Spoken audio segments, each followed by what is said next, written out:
Welcome to Dead Souls Social Club.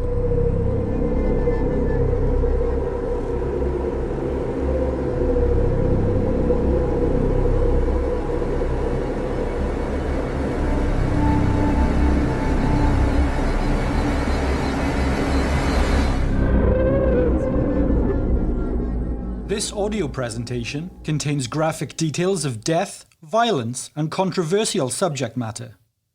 Listener discretion is strongly advised. From Dead Souls Media, this is What Happened to Johnny? I'm Jamie Black, a researcher and psychologist, and I'll be your host for tonight. This episode is part one of a two-part series. And in tonight's episode, we talk about a missing person, a 40-year-old mystery, and a possible conspiracy and cover-up that allegedly goes right up to the White House. No cap, this is a big one. That's Jenny. But that's not Jenny's dad. If she gets into that car, you may be looking at Jenny for the last time. I'm McGruff, the crime dog. Let me show you something. See that playground? A lot of kids there. Every day in this country, 60 kids disappear. Some run away, but a lot are kidnapped by strangers or even by people they know. Almost 20,000 kids a year. 20,000 kids, one kid at a time. Maybe your kid, on your street, just like Jenny. You know, your kids can learn to protect themselves against crime at home, at school, on the street. Very nice going, Jenny. She's going to tell her folks about this. And you can write to McGruff. Learn how to keep your family and your community safe and help take a bite out of crime. A few months ago, we produced an episode titled Missing: The Disappearance of Lee Boxall.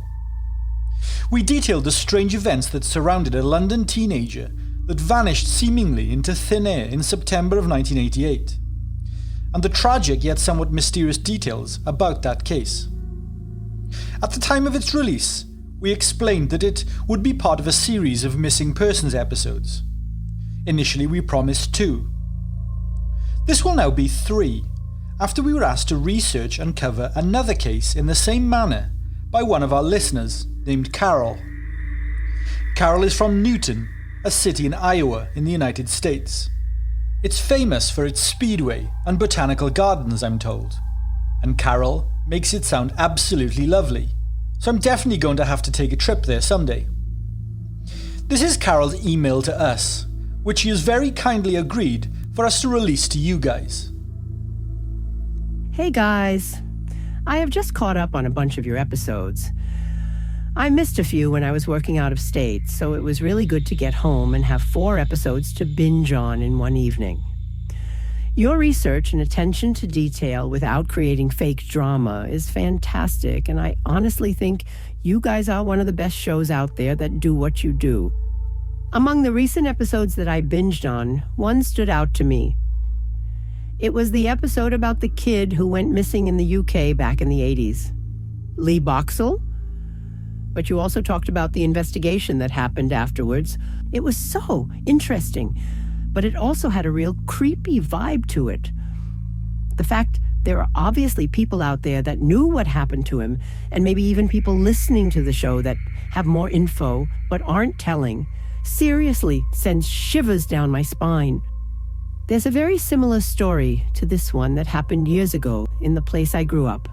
I'm from Newton in Iowa now. I have lived all over, but I moved here with my husband after I got married, and we have 3 teenage boys. I've been here about 25 years, but I was born and raised in Des Moines, a city about 30 miles away.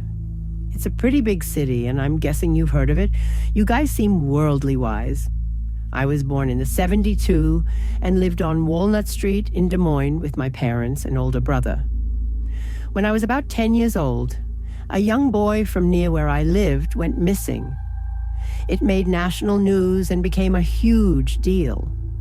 His name was Johnny Gosch, and he was never found. Have you heard about this case? The disappearance itself is really, really mysterious, but it's everything that happened afterwards is where it gets crazy. If you have the time, take a look at the Wikipedia link below and tell me what you think. I would love you to research and make an episode about this story. It certainly needs someone to separate all the facts from the fiction, to take away all the lies that are out there about it. Everything I have seen about this story is either biased or unreliable, so I would do anything to see some proper time and work go into uncovering what actually happened to that poor boy.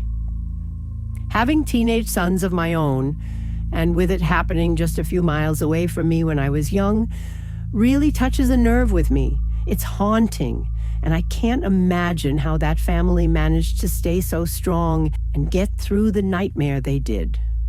The mother of Johnny Gosh, Noreen, is an absolute hero to me.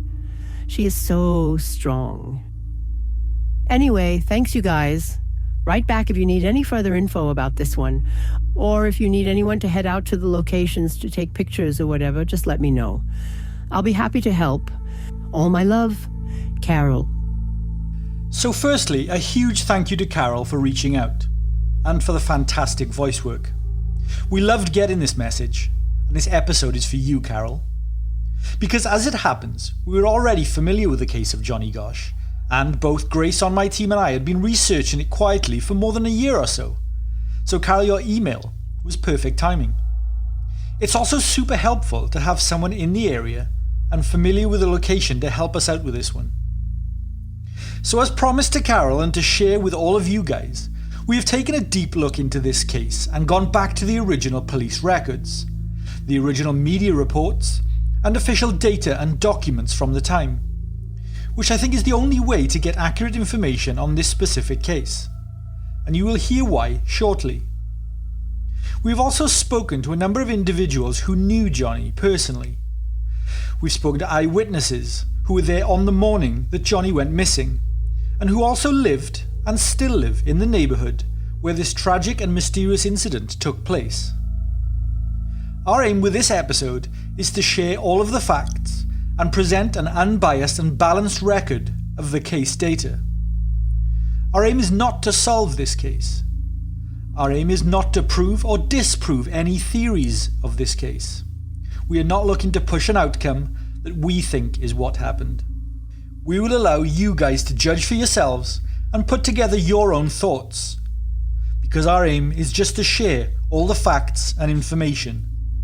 I want to make this absolutely clear from the start, as this case and subject matter has proven to be somewhat controversial over the years, and the various theories as to what happened to Johnny have both fervent supporters and vehement opponents within the online community. We are not looking to take sides nor cause any further controversy, which is why we won't be speculating. Where information is circumstantial or questionable in its source, we will say so. We will also include details of all our factual sources at the end of this episode. So with all that said, what happened to Johnny Gosh?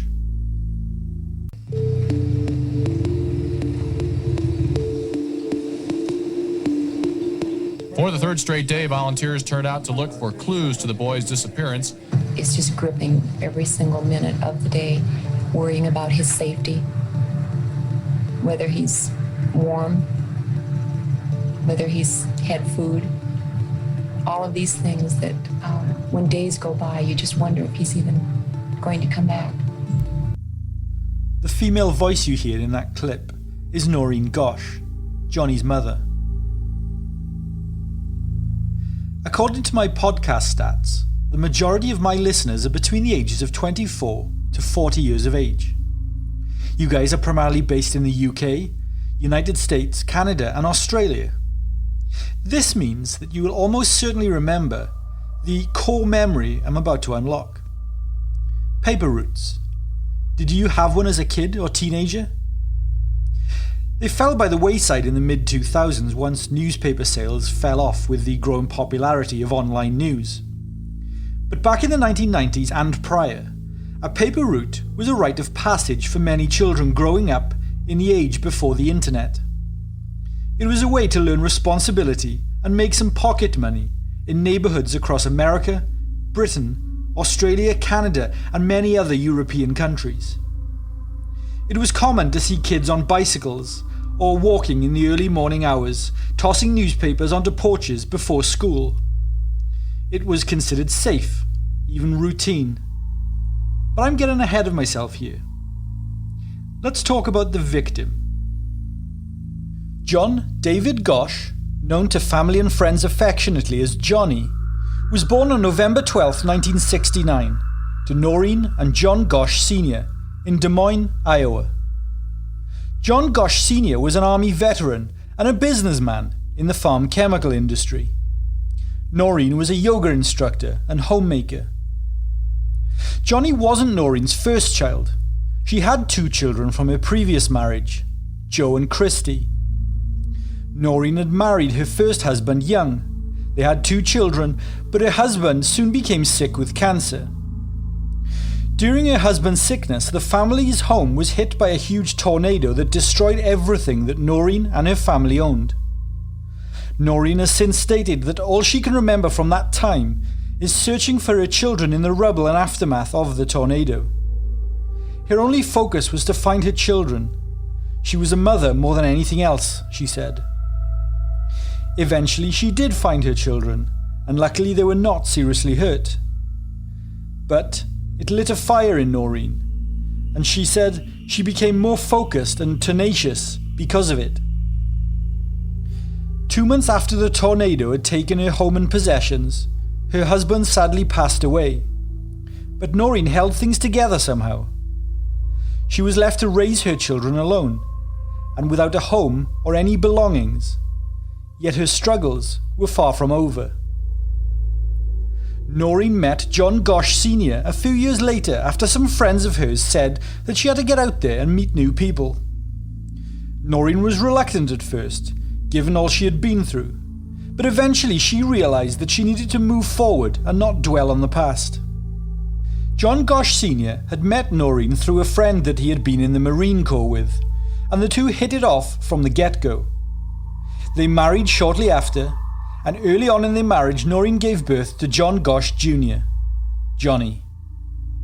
The family lived in an affluent, middle-class area of West Des Moines at 1004 45th Street. Don't worry, I'm not doxing them. The family moved from this address many years ago.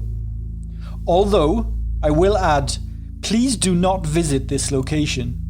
The current owners do not appreciate those with a morbid curiosity, shall we say, and they will absolutely not engage with those interested in the Johnny Gosch case. I cannot stress this enough. The streets back then were safe, respectable, and altogether serene. They still are to the most part to this day. For all intents and purposes, it was your typical well-to-do American middle-class suburban neighborhood. Des Moines is the most populous city in the state of Iowa. It was founded in 1843 as a hub for transportation and commerce. As the 20th century progressed, it would grow to become an insurance and finance center, not just for the state, but for the country as a whole. As with most major cities, since the highs of the 1950s, the populations were dipping, with families moving outwards into ever-growing suburban sprawls. One such suburb was that of West Des Moines. Technically, it was a city on its own, although West Des Moines has embraced being a part of Des Moines as a whole, doing so when they changed from their original name of Valley Junction in 1938. But by the 1980s, West Des Moines was the largest suburb in the city and one of the most developed, with nearby suburbs of Urbandale and Clive having been incorporated much more recently. Even so, its population was only 22,000 residents in 1980, or 11.5% of the Des Moines' total residency. While the new I-235 highway had brought bigger businesses along that corridor, most of the city was characterized by its quiet residential developments. It was suburbia personified. Families were drawn to its well-regarded school system, low crime rates, and sense of community. At the end of one such street, altogether indistinguishable from any number of others, was a ranch-style house similar to a number of other homes in the area. It was home to a stereotypical all-American family. The Goshes would move into this house on 45th Street shortly after its construction in 1975. And indeed, Johnny was your typical all-American kid. He loved playing outdoors with friends, playing drums, go-kart racing, and building snow forts in the winter. He was a Boy Scout who loved the outdoors, and he was passionate about baseball and dirt bikes. Dirt bikes were a particular interest for Johnny. He often spent time with his older stepbrother Joe, riding bikes off-road in the hills around West Des Moines. In fact, Johnny had his sights set on a brand new yellow Yamaha dirt bike for himself, and he took a job as a paperboy so he could save up money for the bike. Johnny's dad has said that his son was very thoughtful and often took the time to pick out the perfect gift for people on special occasions. He was a sensitive kid. He spent a lot of time and thought ensuring that the gift that he gave those that he cared about would be loved and appreciated. He cared deeply about the feelings of others and did all he could to ensure that those he cared about were happy. In fact, he often returned home with a flower for his mother that he had purchased to remind her how much he cared for her. He was very well mannered. He had a slight stutter when he was upset, his parents said. But Johnny was also potentially a little overly cared for by his mother in particular, shall we say.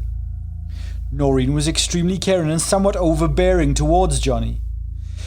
He was the youngest of her 3 children, but can you blame her given what she had gone through up until this point? It wasn't long before Johnny had saved up the money he needed for the new dirt bike, which he coveted so much. But even after purchasing the bike, Johnny continued with his paper route. He was really good at his job, one of the best that the Des Moines Register, the paper he delivered, had on their teenage payroll. Johnny even won sales and positive customer service awards. This earned him a flight in a private airplane as a prize. He loved being a paperboy. It was quite the badge of honour around middle and high school kids in the area at the time. Johnny would take his little red wagon and his little dog Gretchen, a black and toffee brown dachshund, along with him in the morning. He enjoyed delivering along his route. Almost always, his dad would also accompany him, because Johnny was only 12 years old after all. In fact, John Gosh Sr. stated that he accompanied Johnny on every single paper delivery journey that he did, with the exception of one, his last. The disappearance. On Sunday, September the 5th, 1982, the day before Labor Day, John Gosh Sr. started receiving phone calls to the family's West Des Moines home from around 7:30 a.m. from annoyed neighbours. They were inquiring as to the whereabouts of their morning newspaper, saying that they were concerned because Johnny hadn't delivered them yet. In September 2022, Noreen Gosh gave an interview with the Des Moines Register, something which you will find later is both shocking and ironic. But I'm going to play the interview here, as Noreen does a great job of explaining what happened on that day in September 1982. Before September 5th, 1982, I was a homemaker, housewife, mother. I lived what I've considered to be a normal, happy life, doing things with my kids, going to ball games, baking cookies, doing all the mom things. And then on September 5th, my entire world blew apart when someone kidnapped my son, Johnny, while he was delivering his Sunday morning papers in West Des Moines, Iowa. That morning started out very early for him, like any other day. He left the house at about 5:45 in the morning. He headed down the street pulling his little wagon and our dog riding along with him. He got as far as the corner, about a block from our home, when a man stopped him and asked for directions. Johnny was always instructed not to talk to strangers, so he didn't go over to the car and spend time. The other kids at the corner, who were the witnesses, were the ones that reported all of this to me. As Johnny walked away from this man, the man suddenly made a U-turn in the middle of the street with his car and sped back up the street and pulled in right where all the boys were gathering their papers, folding them, and preparing to deliver their own routes. The man shut off the engine to the car, opened the passenger door, and slid his feet out onto the curb and started talking to all the boys. He spoke with a very slurred speech pattern, according to what I was told by the witnesses. Johnny turned to one of the witnesses, Mike, who was 16, and he said, "This man is nuts. There's something wrong with him. I'm scared and I'm leaving." Johnny threw all his papers into the wagon and took off down the street. The other boys that were at the corner at that time also left. There was a 44-year-old attorney that had pulled up with his car to grab his son's papers. And he had paid attention to the man and the license plate, but didn't know that a crime was about to occur, and he left. Johnny, as he was walking down the street, was just minding his own business when Mike heard our little dog growl. At that very moment, the man who had driven up in the car suddenly pulled himself back in the car, slammed the door, started the engine, and then reached up with his hand and clicked the dome light 3 times. At that very moment, Mike looked down the street after Johnny, saw Johnny walking along, and then saw another man come out between 2 houses and follow my son. The man was about 6'3" and stayed about a half a block behind Johnny. I doubt very much that my son even knew he was being followed. He then went around the corner, out of the direct eyesight of Mike. A few seconds later, Mike heard a car door slam, the screeching of tires, and he saw that very same car that had been at the corner where he was sitting earlier run the stop sign, turn left, which was north, and head straight towards the interstate, which is out of town. This all took place in approximately 12 minutes from the time my son left home. It seems kind of funny looking back now. People angrily calling up the home of the paperboy as their newspaper was late. I guess times were different and more innocent back then. Or maybe not so innocent, actually. Because in fairness, the neighbours were yet to find out the reason why their papers had not been delivered that morning. The newspapers being late were very unlike Johnny. He was always so punctual and reliable. The following information regarding what happened next is taken from Noreen Gosh's self-published book titled Why Johnny Can't Come Home. Quote, "John got in his car and drove down the street looking for Johnny. He thought maybe he had fallen behind and needed a hand. John Sr. arrived at a nearby corner, 42nd Street and Marcourt Lane, where he came across Johnny's red newspaper wagon, abandoned. It read Gosh on the side of it, and it was still full of newspapers. Gretchen, Johnny's little dachshund, had wandered home alone, and Johnny was nowhere to be seen. John Sr. knew something was wrong and immediately drove back home and called the police. After, of course, delivering all of Johnny's newspapers first. Some people have found this action strange over the years. Why would Johnny's dad deliver the papers first and not call the police? Maybe you would have acted differently." Unquote. I thought it important to look at this and other points in this case through a 1982 lens before making judgment. But ultimately, I'll let you decide. It was 45 minutes before the police arrived at the Gosh home from the police station, a location which was only 10 blocks away. The first question the police asked the Goshes was whether Johnny had ever run away from home before. Both John Sr. and Noreen were stunned at the question and quickly answered no, Never. The police, it seemed, had already made up their minds that Johnny was simply a runaway, and the case was not of much concern. This seems outlandish by today's standards, but this was a common assumption in the 70s and 80s in regard to missing children. It was always assumed, first and foremost, that children had run away when they were reported missing. Throughout the 1960s and well into the 1970s, the rate of children who ran away from home to set out on their own, so to speak, was far higher than it is today. A CNN report in 2016 stated that between 1967 and 1971, over 500,000 children and teenagers in the United States left home to move into experimental communities. Children who once played on the streets now drifted into areas associated with the counterculture, such as New York's East Village or San Francisco's Haight-Ashbury district. Widespread public concern about this phenomenon soon reached Congress, resulting in the Runaway Youth Act of 1974. This had bedded into the psyche of the public, and missing children were given far less importance because of it. Today, less than 100,000 children and teenagers voluntarily leave home, 5 times less than back in the age of freedom throughout the 60s and 70s. The source for this data is the United States government statistics themselves.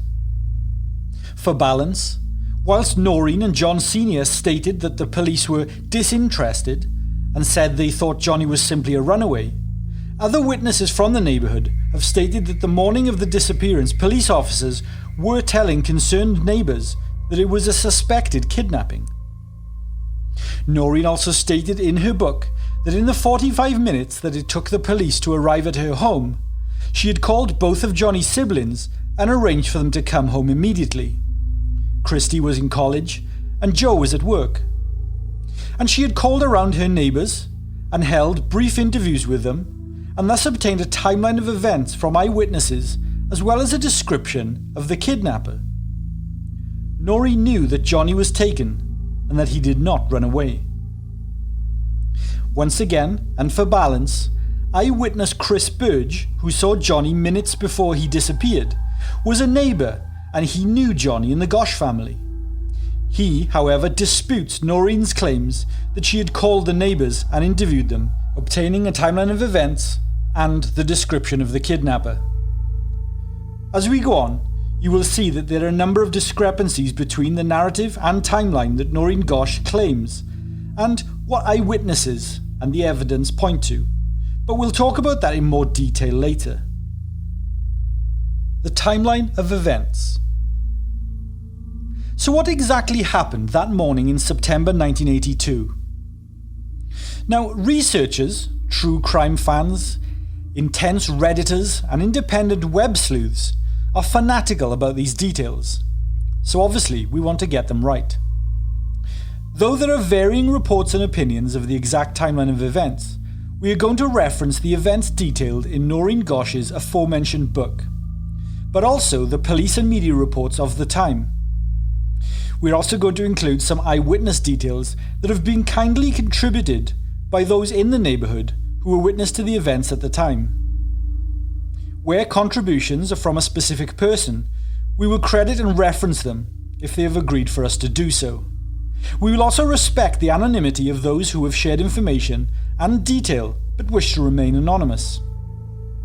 Now that that is clear, let's get into the event timeline. At around 5:45 a.m, a neighbour heard a wagon being pulled through his yard. It was typical for Johnny to cut through the neighbour's yard to get to the street where he picked up his papers from the delivery truck. In total, just an 850 walk from the Gosh home.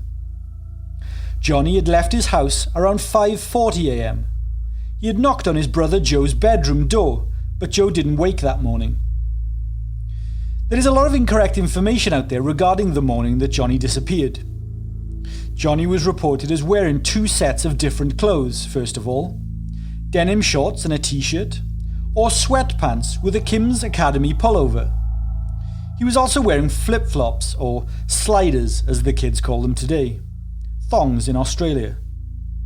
his brother Joe did not see him that morning. Although Johnny did knock on his bedroom door before he left for his paper route, but Joe was fast asleep at the time and didn't respond. Johnny left his house and walked between the Ranallo and Headland houses. There was a space in the fence, it's still there today. He then continued up the Ashworth Road pavement.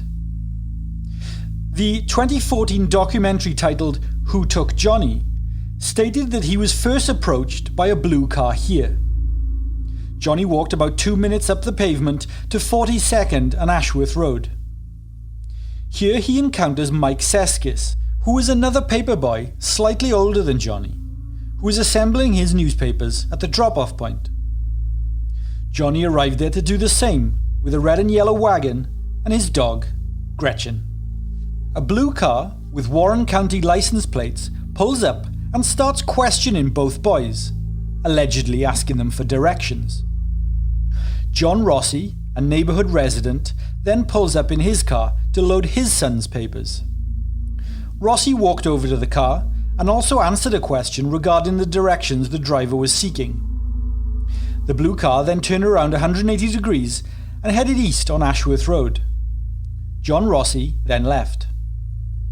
Johnny walked north on 42nd Street, and as he does so, a man emerges from behind the Davis house and follows Johnny up across the street and north up Ashworth Road.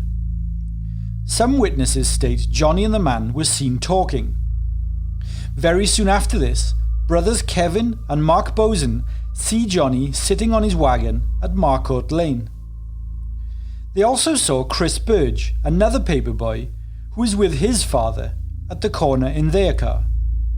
The Burges did not see a man talking to Johnny, but they did see Johnny with his wagon and his dog.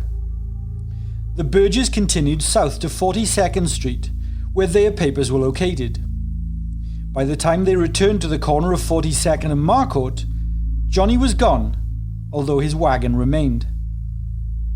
Normally, Johnny's father woke up on weekend mornings and went with him on his deliveries. Today was the only day that Johnny hadn't woken John up.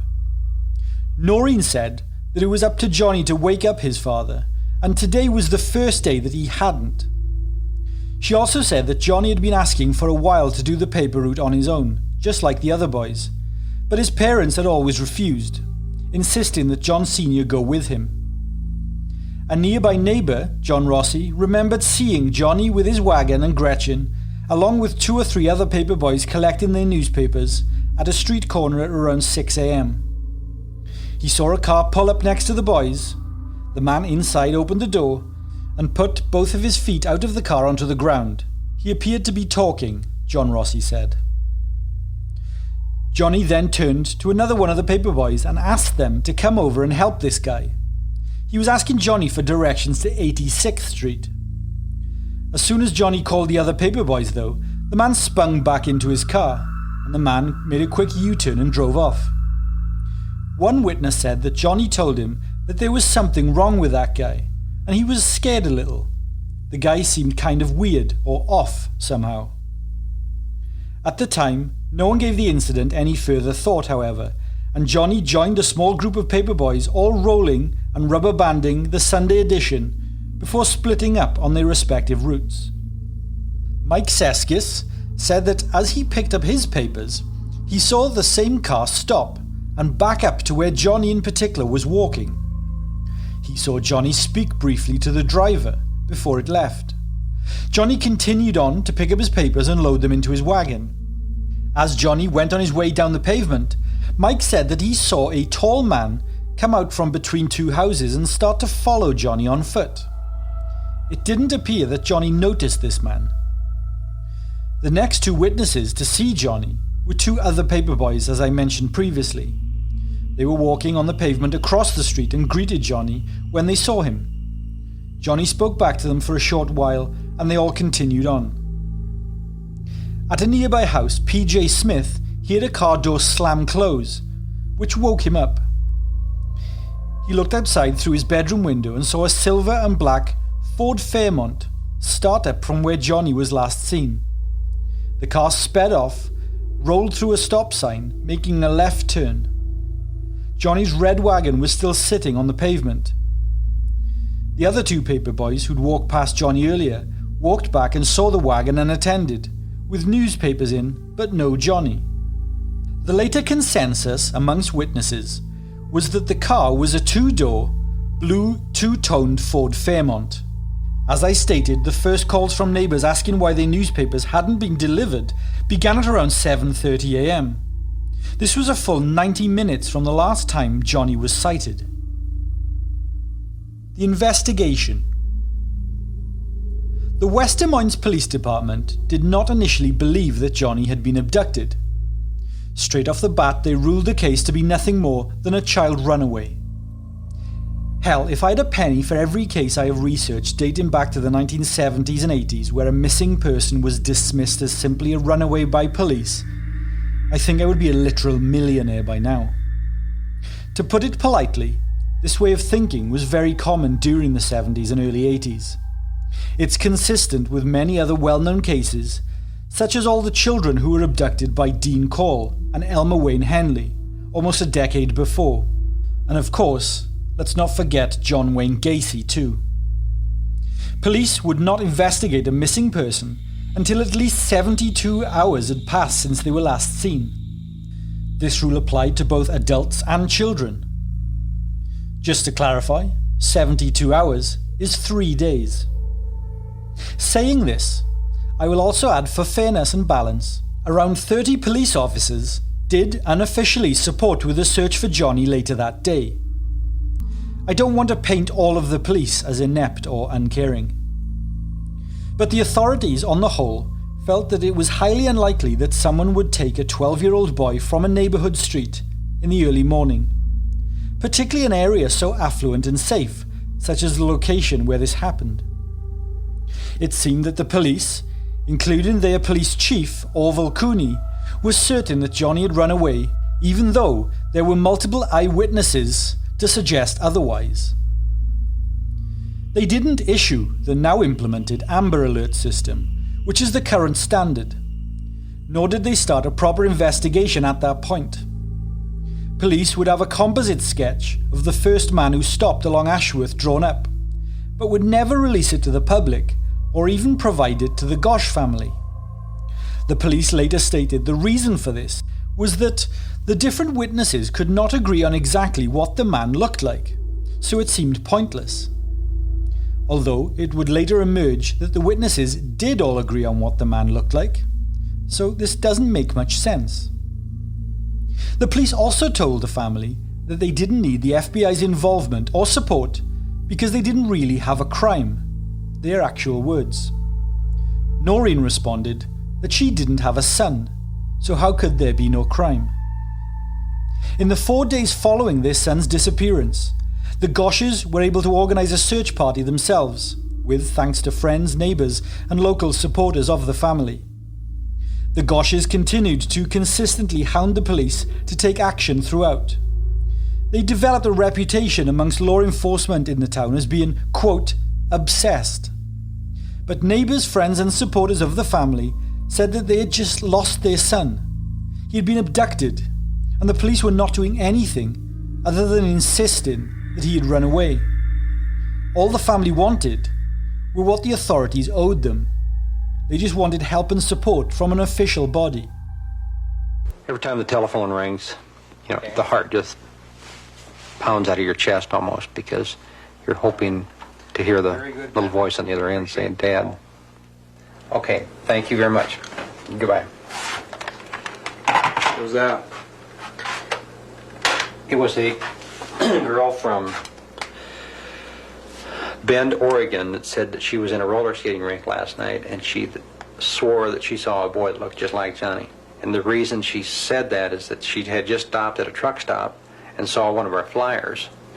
And she said that it looked just like the boy.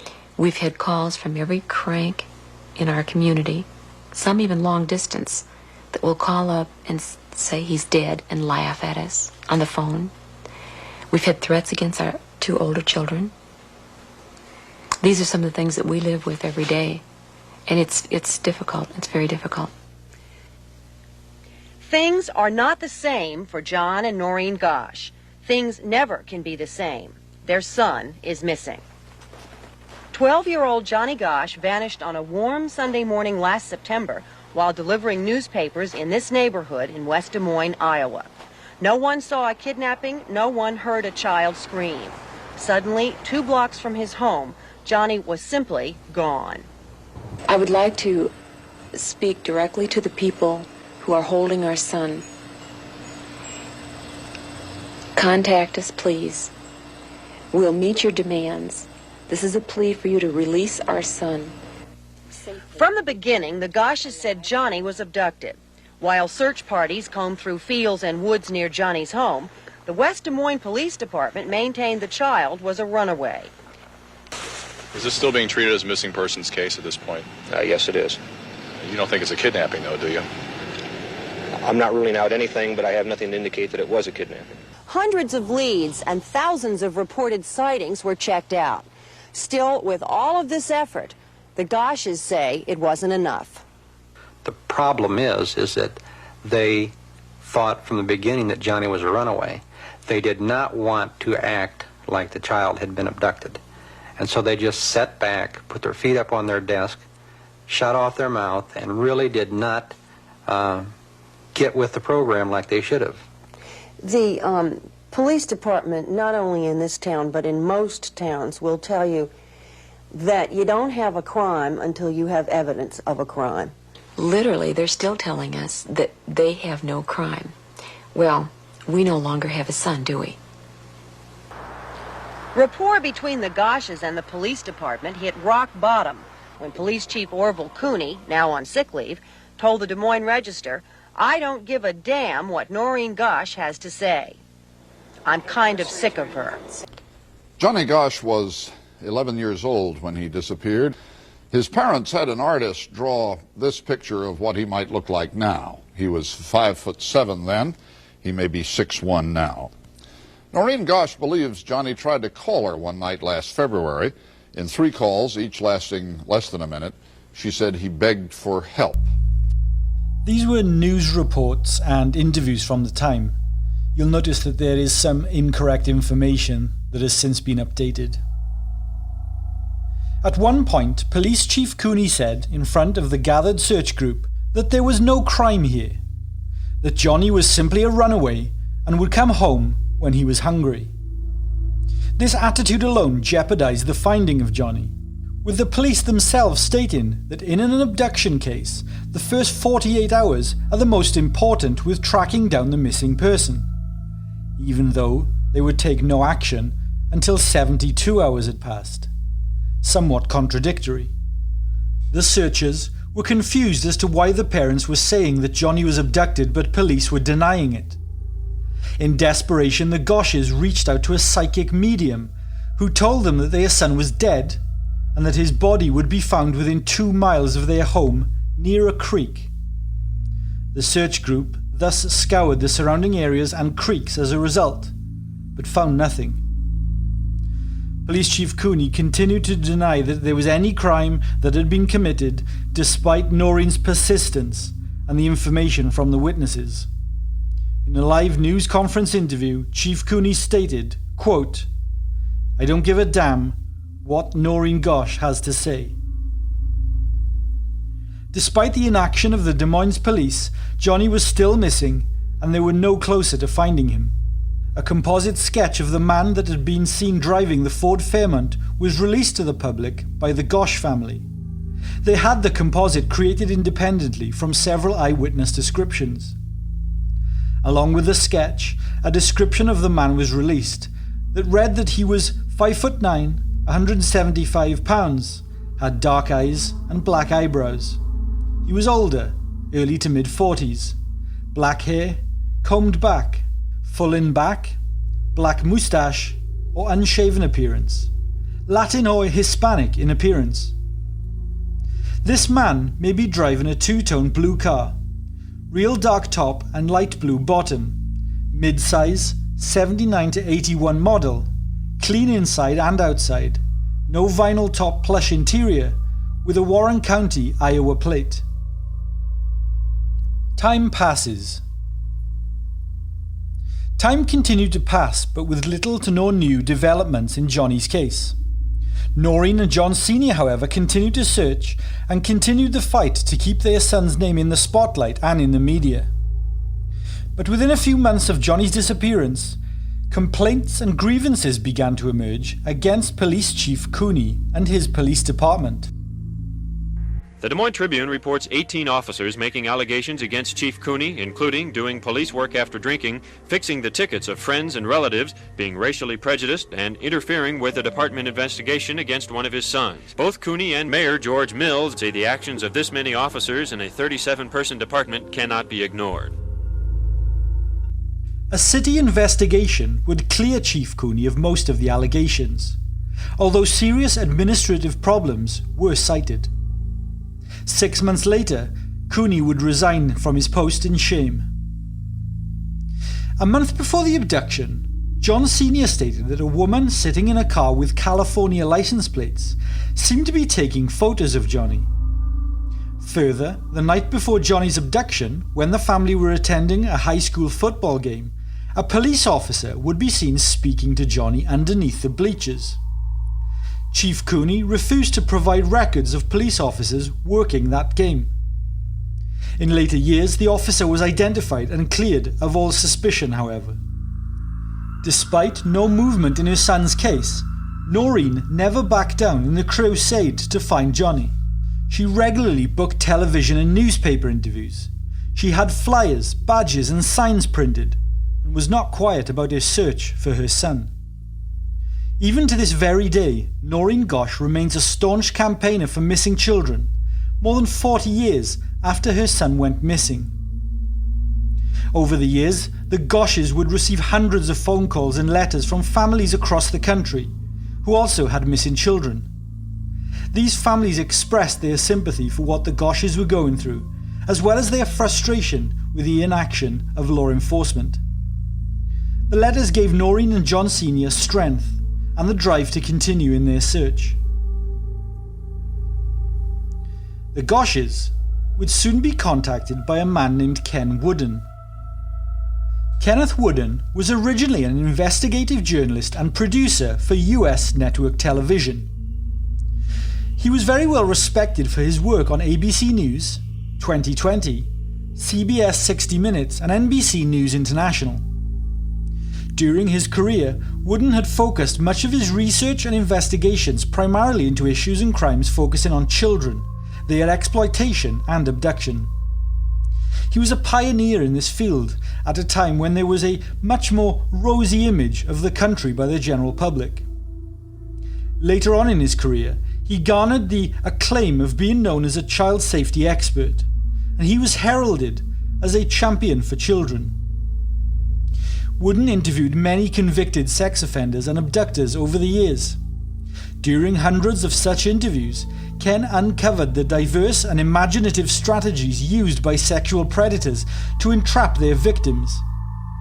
These methods, coupled with Ken's proven prevention techniques, gave Wooden an awareness and special expertise in the area of child abduction. In the early 1980s, the term paedophile was not in the common vernacular. In fact, Noreen had never heard the word before. Most people hadn't. As shocking and upsetting as it was for Johnny's parents to hear, Wooden told the Gosches that Johnny was likely in the hands of a paedophile. Cheers, Ken. Further abductions. So, and just to pause where we are with Johnny for a moment, as this now starts to get much bigger. By June 1984, along with John Walsh, the father of missing Florida child Adam Walsh, Noreen and John Gosch became part of a group of parents who would begin the National Center for Missing and Exploited Children, a non-profit organization that still operates to this day. The Gosches would also lobby for the, quote, Johnny Gosch Bill in Iowa, which would require immediate police response when a child went missing.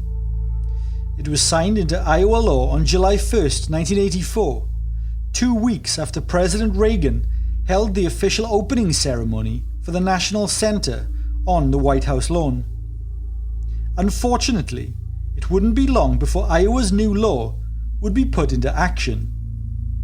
On August the 12th, 1984, around 2 years after Johnny's disappearance, 13-year-old Eugene Martin also disappeared while delivering newspapers early one morning.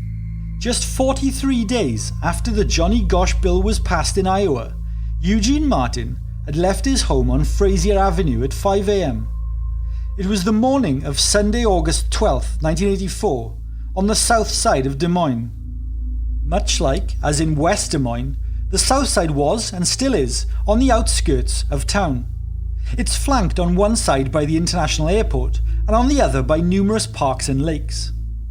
Historically, the south side has been an industrial operation area and hosts affordable housing, which draws in a culturally diverse group of working-class families. Once again, eyewitnesses reported seeing young Eugene talk to a clean-cut Caucasian male in his mid-30s, sometime between 5 a.m. and 6:05 a.m. Between 6:10 and 6:15 a.m., Eugene's newspaper bag was found abandoned on the ground with his newspapers still inside. Eugene was living with his father and stepmother, along with their 5 children, and typically his older brother accompanied him on his paper route.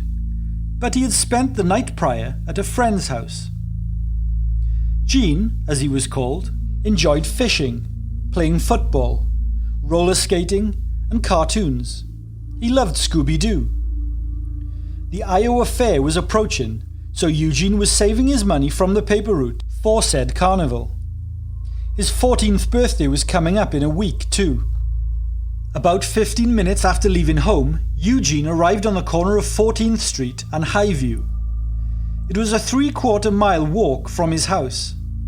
Here, he would collect the Des Moines Register papers and begin to roll them.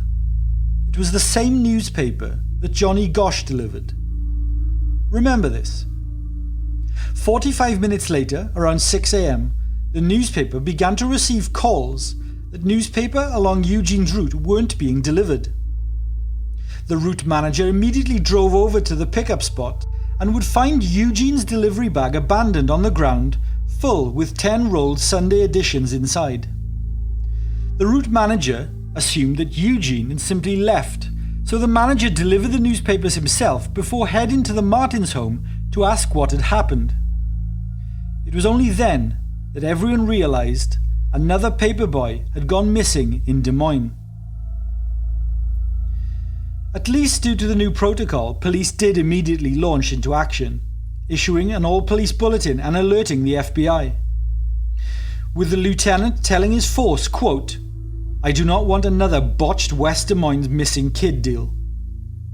16 FBI agents would also join in the search, stating that there might be a connection to Johnny Gosch. Although, even though the lieutenant had made these comments, and the FBI's reason for interest, the Des Moines police officially stated that they did not believe the disappearance of Eugene Martin and Johnny Gosch were related. The Des Moines Register, which employed about 2,000 paperboys and girls at the time, had previously issued a reward for $5,000 for information leading to the safe return of Johnny Gosch. But that now increased to $25,000 for any information about the 2 missing boys. This equates to around $85,000 today.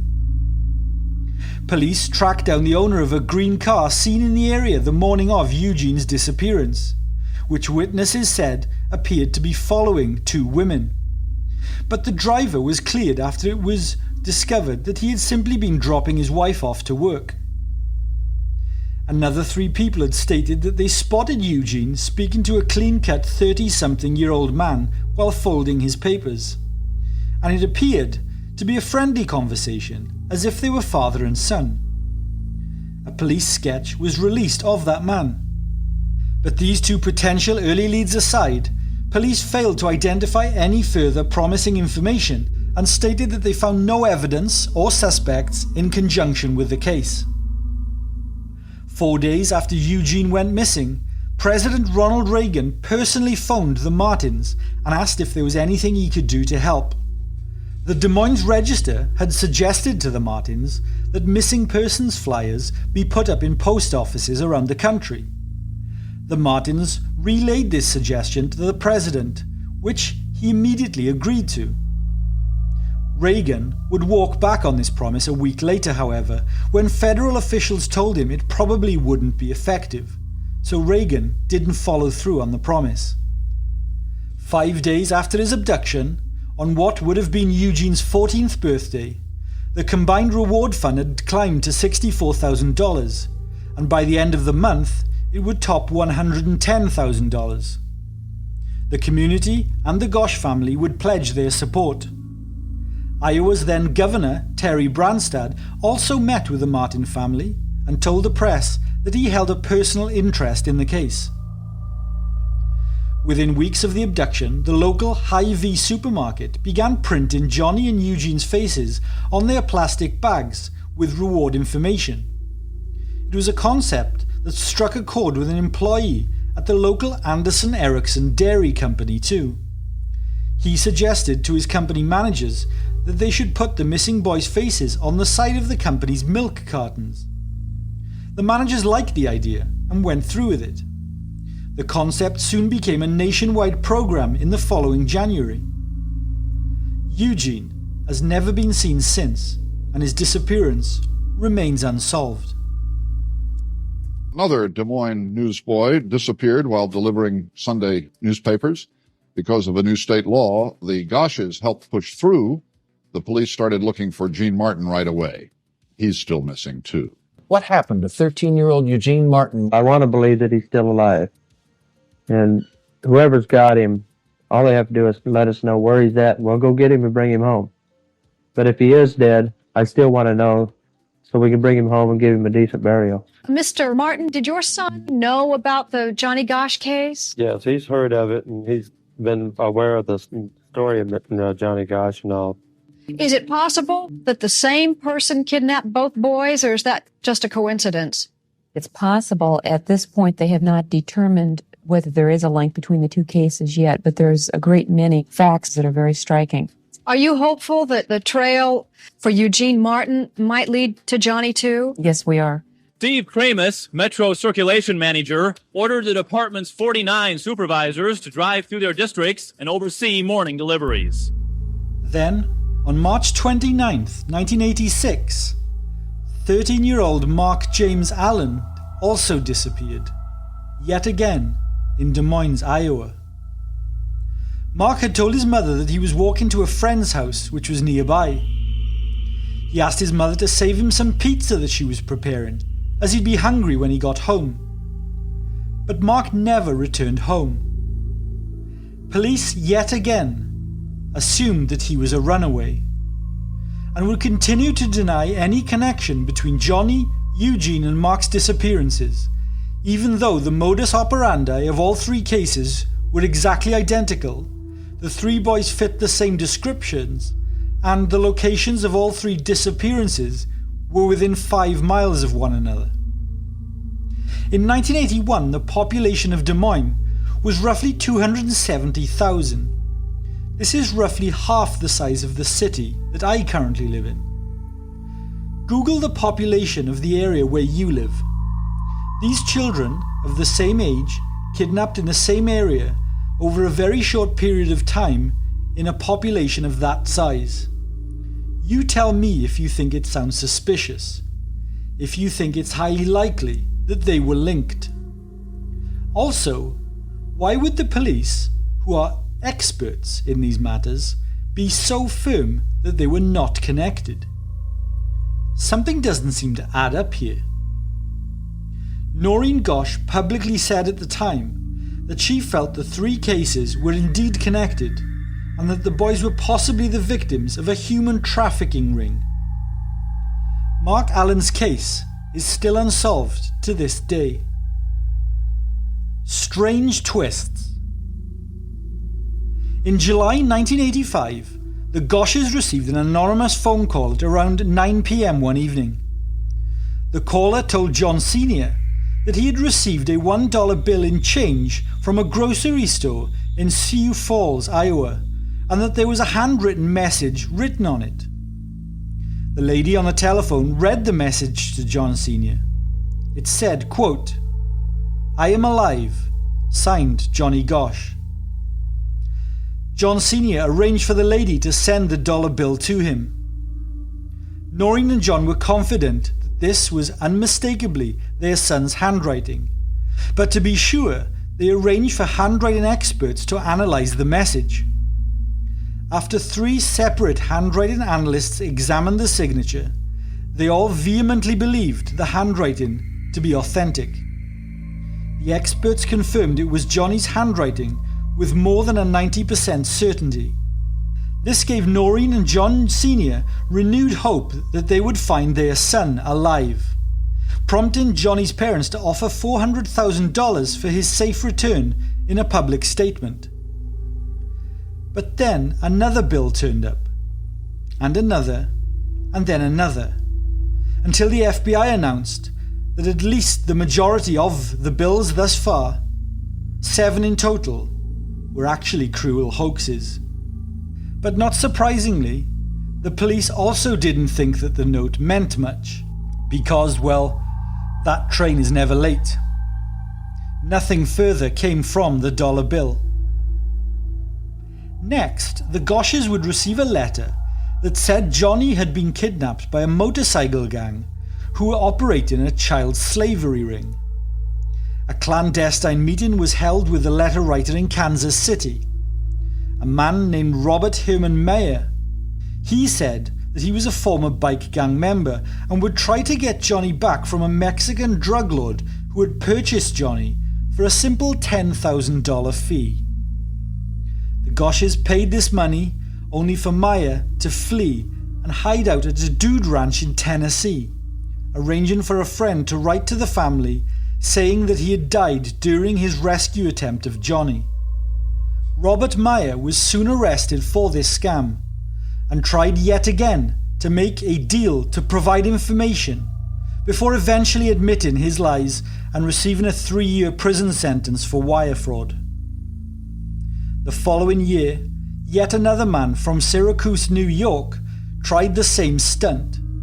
This time he asked for just $2,500, and when he met with undercover FBI agents posing as the Gosch family, he too was arrested.